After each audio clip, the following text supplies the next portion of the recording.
ये दीर्घवृत्त का एक प्रश्न है। एक्सरसाइज 11.3 में दीर्घ अक्ष के अंत बिंदु दिए हैं ये और लघु अक्ष के अंत बिंदु दिए हैं। दीर्घवृत्त के ±3,0 और लघु अक्ष के अंत बिंदु 0, ±2। तो ये प्रश्न शायद 12 या 13 है, तो जो भी होगा 12 या 13, ये प्रश्न संख्या गलत हो सकती है, क्लियर नहीं है। 12 भी हो सकता है, 11 भी हो सकता है। तो इसका हल देखते हैं। हम 12 लिखे देते हैं।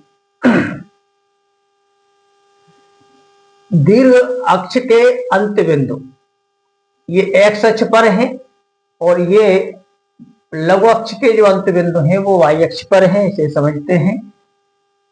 ये xy अक्ष है, तो दीर्घ अक्ष बड़े वाले अक्ष को कहते हैं, ये है ±3,0, यानी ये हिस्सा -3 और ये +3। तो यही a के मान होते हैं। ये a का मान है 3 और ये लघु अक्ष है y अक्ष पर ±2।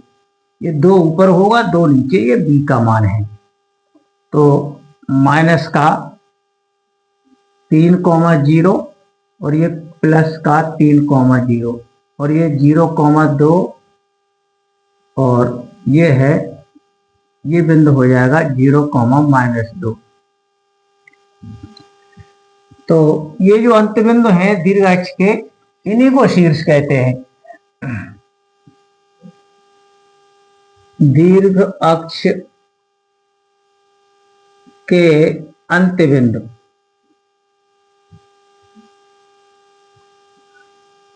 अंत्य माने अंतिम बिंदु, जिनको हम शीर्ष कहते हैं।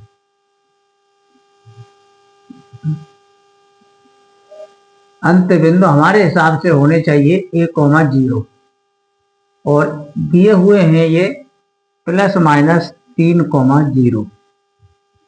अतः तुलना करके a का मान हमें पता चल जाएगा 3।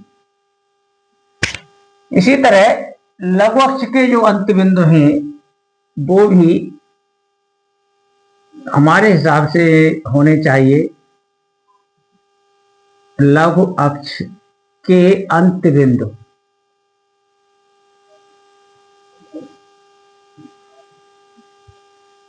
लघु अक्ष के अंत बिंदु ये जो होते हैं हमारे हिसाब से 0, ±b होने चाहिए और दिया हुआ है इनका मान 0, ±2। अतः तुलना करके मान मिलेगा हमें b का, जो कि है ये b बराबर है 2। दीर्घवृत्त के समीकरण के लिए a और b का होना आवश्यक है, तो ये दोनों निकल चुके हैं। अब समीकरण लिख दीजिए। छोटा प्रश्न है, x² +